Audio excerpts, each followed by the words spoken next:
Our sermon time today is going to unfold in 3 parts. And the first part is something that we're calling the children's chat. So I want to invite all the children who are present, since you're not going to Sunday school today, to come up and join me up here. And I got something to share with you. Hey, buddy. All right. Have a seat down here on the steps, because everybody, what a good group. All right.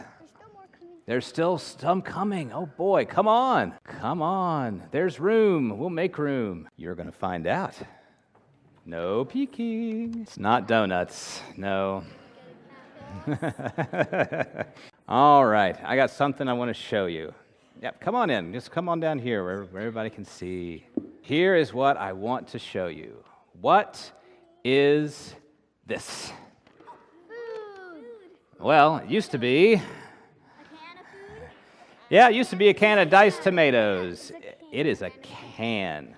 Now, this is a can that had tomatoes in it, and in our house, it probably went into some chili or some pasta sauce, something tasty like that. You have cans like this at your house? No? We use them up.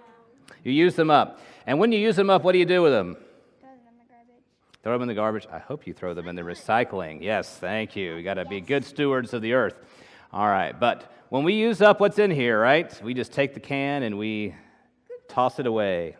And why do we say goodbye? Well, we give it to the recycling guy, right? Right. Well, why would we throw it away? All right. Well, I guess there's an economic basis for why we throw it away. But why do we throw anything away? We don't see any use in it, right? It's done. It has served its purpose. It held these tomatoes for us, and now we've eaten them. You can see it's just the empty can. Now, what if I told you, when I look at this can, I see a telephone? Yeah. You see a telephone too? You see a telephone? No? Yes. I see a telephone. I know how. Well, you need a little extra stuff, but I know how to make a telephone. Telephone and another. look what we've got. Right here. That's a telephone. You can help me test it out. So, all right, take that, walk down the aisle with it. All right, we got to unroll it. We got some time. It's going to go a while. Oh, there we go. Now we're making some progress. All right, now, Jordan, say something to Kai. What's up? Say something to Jordan. There we go. It's simple technology. Say something to Jordan. I can't hear you. Say it louder. I still can't hear you. I still can't hear you. Oh, I heard her. I can feel it vibrating. What does that mean? Yeah, say something. One more. Keep the string nice and tight. It's very simple technology. You hear it? I can feel it. All right. It works! All right. Now, come on back up here. Now, this will be around for a while. This has been in my office for a long time, actually. Now, Just for secret message. but this is why we shared this today, all right? Because, all right, looks can be deceiving, all right? Things that we think are no good, have served their purpose, are used up. God sees a lot more, especially when we're talking about people. And in our 2 scripture readings for today, that's what we read about. We have 2 stories about 2 widows, people who in their day and time, in their society, basically saw them like this tin can. They were used up, they were done, they weren't good for anything. But thank you. We'll put that right back in there. But in 1 Kings chapter 17, God sees this poor widow as someone who can take care of the prophet Elijah. And even though she doesn't have very much, all right, because she trusts in God and Elijah trusts in God, God is able to take her and make her into something like this telephone, something much bigger than people would have thought from the outside, even Elijah. And then in our New Testament reading, in the Gospel of Mark, we hear about this poor widow who comes to the temple, and she puts all that she's got into the offering. Just 2 coins that aren't worth very much, even together. She puts all of that in the offering. And most people would look at that and say, that's kind of like just like this tin can. It's not worth much. You can't buy much with it. But Jesus sees her put it in there, and he says that she gave more than anybody else that day, because everybody else gave of their abundance, and she gave out of her need, and she put her full trust in God. So, looks can be deceiving. And so this is what we want to meditate on today. How can we see in our world more like God sees? God sees useful, loving, caring people in all of us. And God sees potential in many circumstances that we give up on, or we just see trash. We just see things that are spent and used up and done. So, in your bulletin, which I had around here somewhere. Right here. Right here. Thank you, Jordan. All right. In your bulletin, you've got something that looks like this. What does this look like? A tile. A tile? Could be. What is it? It's a coin. It's a coin, like the widow put in the offering. And it's blank on, like a bottle cap. It's blank on the front and the back. And what we're going to ask you to do during the worship service is to think about and reflect upon how God can help you see the world more like God sees the world, and see used up things, all right, as gifts that can be used in other ways. Like this tin can became a telephone. All right, so I'm going to ask you now to return to your seats. You can write on this, you can draw on it. All right, but hang on to it because we're going to be doing some reflecting, and help your parents to do it too, okay? Thanks for helping me share about the tin can. Help me clean up? You can just drop it in there. Even though it's not like this? Even though it's not like that, you can just drop it in there because it's not going anywhere. So let's take some time to reflect now. Who are some people in our society that we see used up, whom God sees more potential in? What are some places in your life where you might be dismissing the potential and a place, something that God could use in a much more creative way? Let's take a few moments to reflect. It must have been a fascinating scene in the treasury district of the temple in Jerusalem that day that Jesus decided to do a little people watching. Mark's depiction of the event is only 4 verses long, but from what we know of offering practices in the first century, it would have been a busy and noisy place. Noisy not only because crowds are generally noisy, and there were always crowds in Jerusalem around the time of Passover, but it would also have been noisy because of the way in which offerings were collected. At various intervals throughout the treasury district, there were offering boxes installed. And those boxes that were designated for the collection of sin offerings and other ritually mandated offerings would have been staffed by a priest to make sure that the correct amount got put in. But a certain number of these offering boxes were unmanned, and they were intended for free will offerings, whatever you wanted to give to God, just because you wanted to give God a gift, not necessarily for a specific reason. And these boxes were topped with a brass trumpet-shaped funnel that was there for a couple of reasons. It was there to make sure that anything that was put into it found its way down into the box, and it also ensured that nobody could come along and stick their hand into the box and pull something out. But these trumpet-shaped toppers also had another likely unintended effect. Because they were metal and because they were trumpet-shaped, they tended to amplify the sound of anything that was put into them. So, If you were a well-to-do person who wanted to give an offering to God, like many of the scribes and Pharisees were in Jesus' day, as many elders and deacons and church officers are in our day, and you came to the temple with your handsome, generous donation for the free will offering box, and you deposited your coins into the box, it might sound something like this.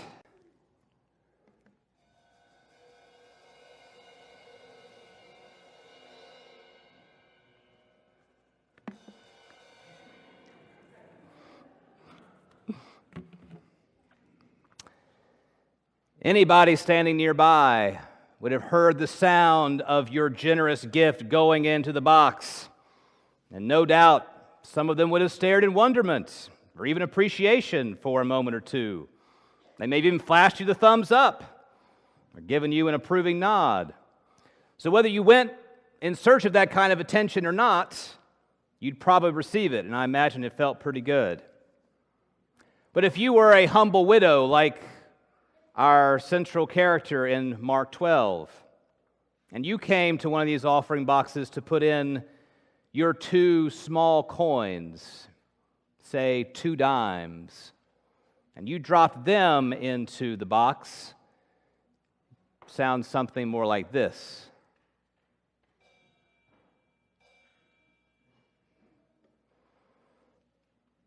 In that situation, not being noticed would probably be the best you could hope for. Certainly no one would applaud, and you might have to endure at least a few judgmental, disapproving, or even dismissive glances. But Jesus notices. Jesus notices and he not only calls attention to the widow herself, but he declares on this day that in fact, hers is the most generous offering he has seen anyone put into the treasury. Because she gave out of her poverty, not out of her abundance. Now, we should be clear, Jesus does not condemn or dismiss these other offerings, the ones given out of abundance.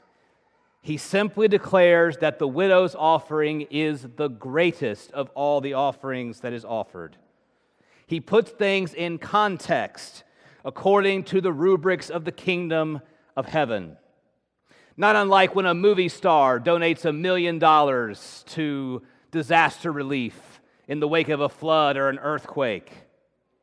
Typically, such gifts make the news because of the amount of the gift and the nature of the cause.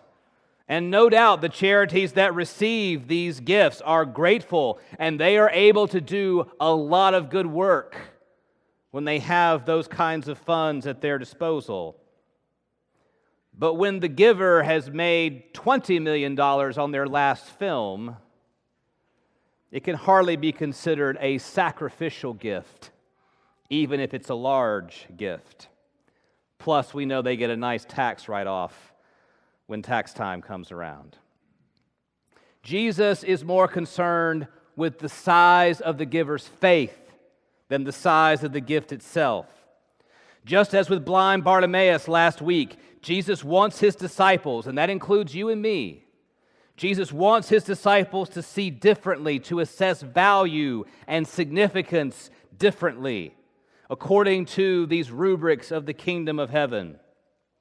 It's a very interesting feature of this tiny episode that we see the widow exclusively through Jesus' eyes. But what we know about this widow, we know because Jesus himself tells us. He sees who she is. He sees what she does, and he declares both to his disciples. He wants us to see and to notice this overlooked and ignored widow.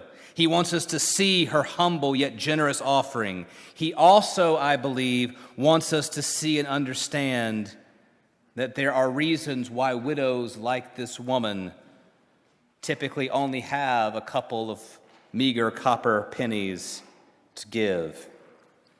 A growing number of New Testament scholars caution us not to romanticize this story or this widow's offering. Because if we do, it means we haven't been paying attention to, we haven't yet truly seen everything that Jesus wants us to see. Because Jesus has been calling our attention to a variety of things ever since he arrived in Jerusalem, ever since he rode through the gates on the back of a donkey. The very first thing he does when he arrives in Jerusalem in Mark's telling of the gospel is he goes into the temple and he overturns the tables of the money changers and he drives them out, declaring that they have turned a house of prayer into a den of thieves. He has done this to the agents of the very system in which the widow has just given her offering. It has become, in some ways, corrupt, dishonest, self-serving. Maybe that sound amplification of these trumpet top boxes isn't all that incidental after all, because they want you to give. They want you to feel good about giving. They want others to know that you gave generously.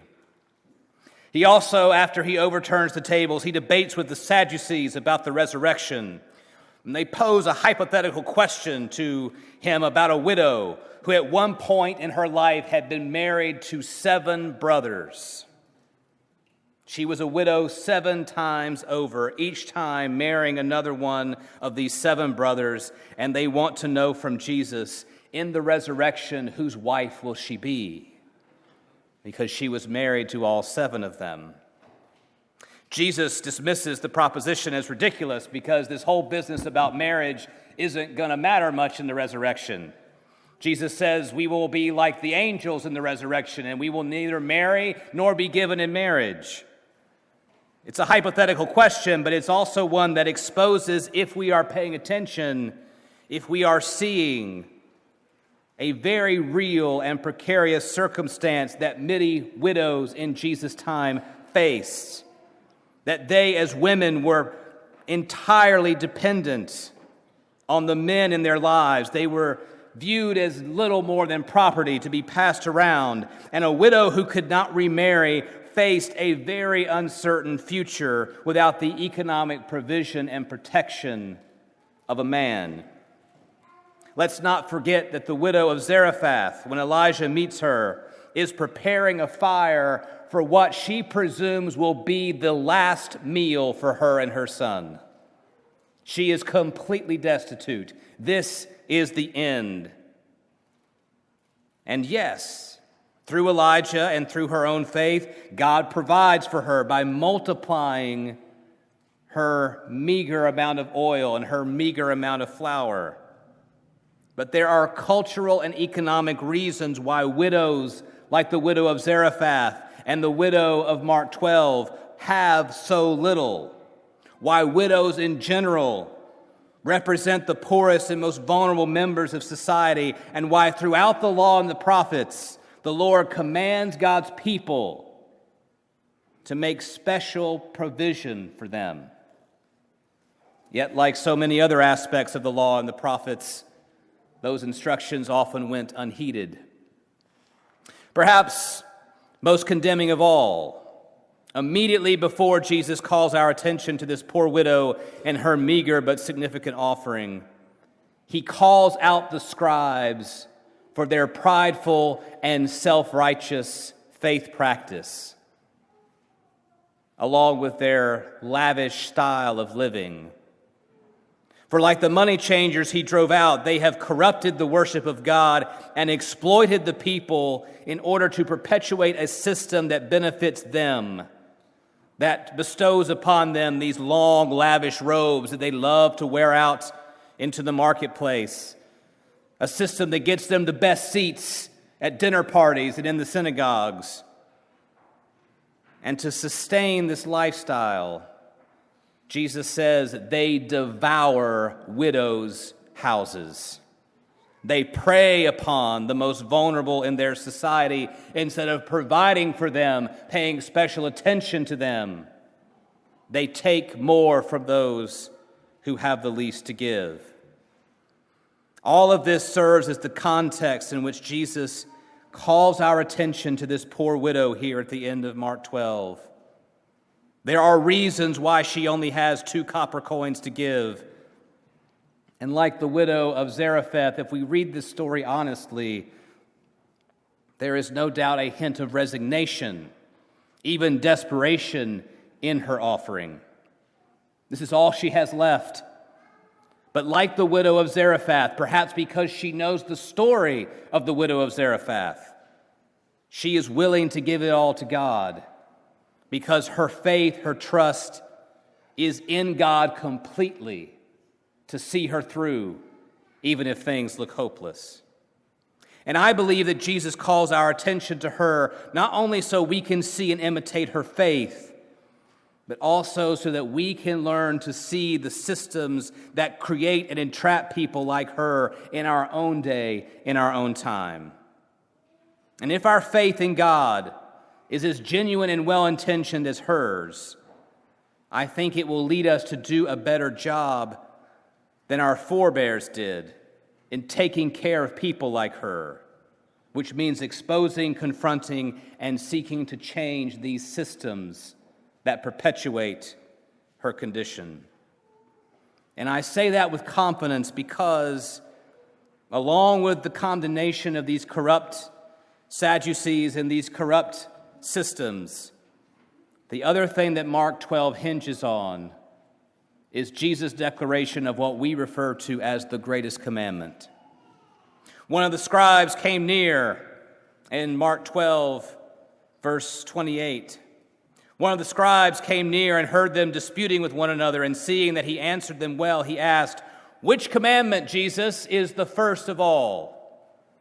And Jesus answered, "The first is, 'Hear, O Israel, the Lord your God is one. You shall love the Lord your God with all your heart and with all your soul and with all your mind and with all your strength. The second is this, you shall love your neighbor as yourself. There is no other commandment greater than these.' Then the scribe said to him, 'You are right, teacher. You have truly said that he is one, and besides him there is no other, and to love him with all the heart and with all the understanding and with all the strength, and to love one's neighbor as oneself. This is much more important than all the whole burnt offerings, all the sacrifices that we make in the temple.' And when Jesus saw that he answered wisely, he said to him, 'You are not far from the kingdom of God.'" Loving our neighbors as ourselves. That's what Jesus says it all comes down to. It's much more important than our offerings and our sacrifices, because in the end, none of these grand buildings, none of these grand facades that we construct and invest so much energy and money and ingenuity in will endure, even the ones that we build for God. No stone will be left on top of another stone. And perhaps loving our neighbor as ourselves is as close that any of us who don't share the desperate circumstances of this poor widow, perhaps loving our neighbor as ourselves is as close as any of us can ever come to imitating her tremendous faith, to give generously and abundantly to others, trusting that God will provide for us as much as for them. Because that's why we so often don't give as sacrificially as we could, as generously as we could, because we're always holding back to make sure we have enough for ourselves in reserve, enough for us to live on without any discomfort or worry. But Christ calls us as his people to give out of more than just our abundance and our goodwill. He calls us to seek to worship God in spirit and in truth, to love God with our whole hearts, and to also to seek to love our neighbors as ourselves. And so unless a couple of copper coins are good enough for our bank account, we can't really say they're good enough for anybody's bank account, because they are our neighbors. And so here are a couple of questions for you to reflect on. What would it mean for you? What would it mean for you to truly love your neighbor as yourself? And what are the systems, what are the structures you see in our context that devour widows' houses, that ensure that poor people stay poor and in their place? What might you do to help expose them? Let's take a few moments to reflect. And may all of us with eyes to see. There's one final illustration that I hope will pull these threads together. We can see, and we need to see, more fully and clearly the injustices of our society. We can and we need to actively be striving against them, attempting to change them, if we see what Jesus calls us to see. But that struggle against these systems is one that has been going on for many lifetimes and will continue to go on for many more. Even as we strive to effect change, we often have to live with and live within the very systems and circumstances we are trying to change. And there are times when we find ourselves in circumstances that are beyond our control. So what do we do then? How do we avoid succumbing to despair? How do we avoid losing hope? We have to give ourselves fully over to the good news of Christ. We have to give our all to the cause of the light that shines in the darkness. Because there is a light that shines in the darkness, and the darkness does not, cannot, and will not ever overcome it, even if it's hard to see. But one of the things that Jesus taught in the Sermon on the Mount is that if we are not able to see that light outside us anywhere, we can always look for it inside of us, because that light shines in every single one of us as boys and girls, as men and women made in God's image. And Jesus says to us, let your light shine. Stand up, let it shine for the whole world to see. Don't just say that a tin can become a telephone. Make telephones out of some tin cans. Look around you for the things that you have, that you could do something with to help other people, even if you don't have very much. And very often it is small steps, it is small gestures like those that lead to seismic shifts. And so, as we close out this time this morning, I want to introduce you to a 10-year-old boy named Faiz Kamal, who is doing just that halfway around the world. Faiz is a Rohingya refugee in a refugee camp in Bangladesh. No TV, no video games, no toys, hardly any food, anything of the basic needs that any of us need to live. And as he has lived there with his family in this camp, trying to make the best of this situation, which is beyond his control, he decided if there's no toys for him and the other kids there to play with, he would do something about that. And so what Faiz has been doing is he's been making kites out of trash. Bits of string, plastic, sticks. There's another picture, I think, that has, there's one of his kites. Some of them even have very impressive tails on them. And they work. And so on windy days, whenever he can find some of this material that he needs to make these kites, he makes a kite and he gives it away to another kid in the camp. And there are some pictures on windy days of a handful, or even a dozen kids in this camp out there flying their kites, having fun. All because Faiz saw in this situation, in this plastic, in these things that other people had discarded, something that he could do to help make the present circumstance not only better for himself, but for others as well. And in the piece that Kristen shared with me about Fayez, the other kids in this camp are excited about these kites. In fact, one of them says, when there's no wind, it stinks. Can't wait for another windy day so we can all go and fly our kites. And because Faiz, this 10-year-old boy, decided he would respond to his situation and his circumstances in this way, he's created a lot more than just a kite in this refugee camp in Bangladesh.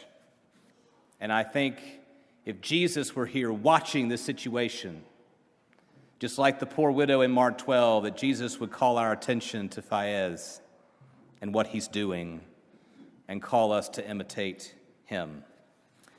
And so that is the final question for reflection. What can you do in your neighborhood, in your community, in your school, in your workplace, wherever you find yourself during the week? What is something you can do to make it a happier, more joyful place, even if there are circumstances there that seem completely overwhelming and completely beyond your control? Let's take a few moments to reflect and to doodle what it might look like on our coins, or scribble out what it might look like on our coins as we prepare to take it and to share in the holy meal of communion together. May all of us with eyes to see what Jesus has revealed to us today. And now, as we prepare to share in this sacred meal, I want to invite all who have voices to sing praises again to our Lord and our God as our worship team leads us.